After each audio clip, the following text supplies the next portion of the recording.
삼성전자가 1분기 영업이익 6조 6천억 원을 기록하며 깜짝 실적을 발표했습니다. 1분기 만에 상승세로 돌아선 삼성전자의 실적에 LG전자에 대한 실적 기대감도 높아지고 있습니다.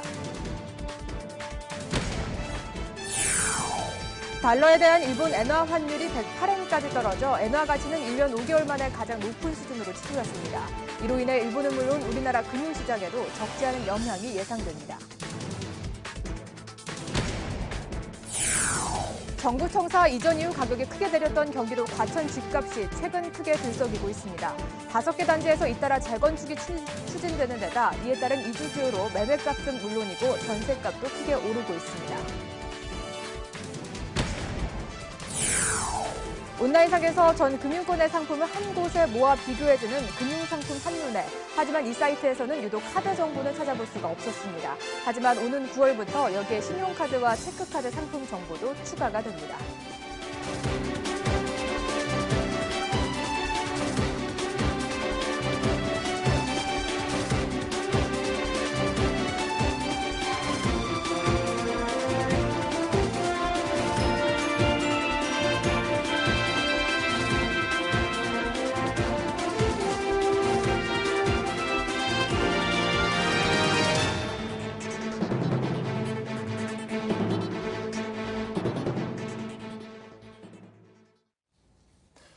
여러분 안녕하십니까? MTN 투데이입니다.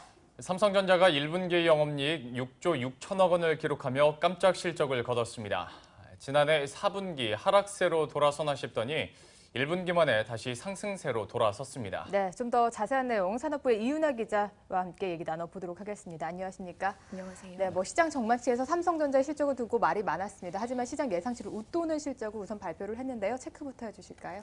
네, 삼성전자가 1분기 매출 49조 원, 영업이익 6조 6천억 원을 기록했다고 밝혔습니다. 완만한 상승세를 타던 삼성전자 실적은 지난해 4분기 6조 1,400억 원의 영업이익을 기록하면서 하향세로 접어드는 모습을 보이다가 이번에 깜짝 실적을 거두면서 다시 1분기 만에 상승세로 돌아서는 모습을 보이고 있습니다.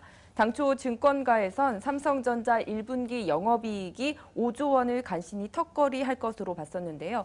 갤럭시 S7이 초반 판매 호조를 보이면서 지난 일주일 새 6조 원대로 영업이익이 상향 조정되기도 했습니다. 이번 실적은 상향된 시장 전망보다도 5천억 원 이상 뛰어넘는 깜짝 실적입니다. 예. 네. 글쎄요, 컨센서스가 이렇게 확 뛰는 것도 흔치는 않은 일인 것 같고요. 이와 함께 컨센서스와 또 발표된 잠정치가 차이가 이렇게 많이 났던 경우도 많지는 않았던 것 같은데요. 이런 깜짝 실적, 그 배경 어디서 찾아볼 수 있을까요? 네, 실적 호조의 가장 큰 이유는 우선 통상 4월에 하던 갤럭시 S7의 출시를 3월로 앞당기면서 판매량이 반영됐기 때문입니다. 지난달 11일 출시된 갤럭시 S7은 출시 한 달도 안 돼 글로벌에서 1,000만 대 넘게 팔리면서 판매 호조를 보이고 있는데요. 깜짝 실적 배경에 대해 삼성전자 관계자 인터뷰 먼저 보시겠습니다. 3월에 출시된 갤럭시 S7이 시장에서 좋은 반응을 보이고 있고 또 반도체 부문 역시 비수기지만 견조한 성과를 거둬 분기 실적이 개선되었습니다.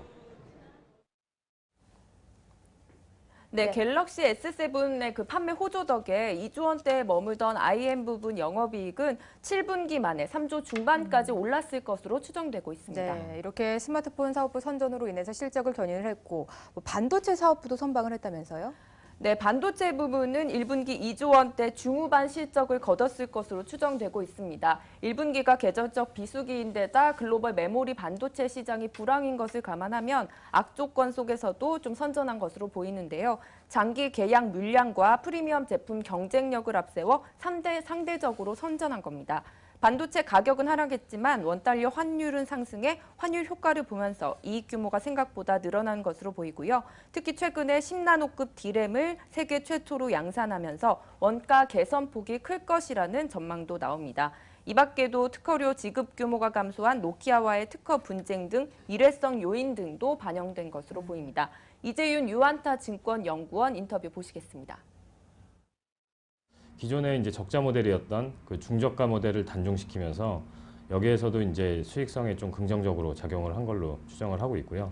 그 외에 이제 판관비라든지 이런 기타 비용들이 좀 줄어들면서 실적이 예상보다 잘 나온 걸로 보시면 될 것 같습니다. 스마트폰 사업부와 반도체 사업부에서 선방을 해줬다. 그래서 이번에 잠정치가 이렇게 잘 나왔다라는 결론을 저희가 맺을 수가 있을 것 같은데요. 물론 이제 확정치가 나와야겠습니다만은 아직까지는 이제 깜짝 실적을 거둔 상황이고 환율 효과도 어느 정도는 있다고 우리가 또 분석을 하고 있다 보니까 이제 2분기에도 이런 실적 개선이 이어질 것인지 가장 중요한 것이 그렇다면 갤럭시 S7의 판매량이 계속 좋게 유지가 될 것인지일 것 같은데요. 전망은 어떻게 나오고 있나요?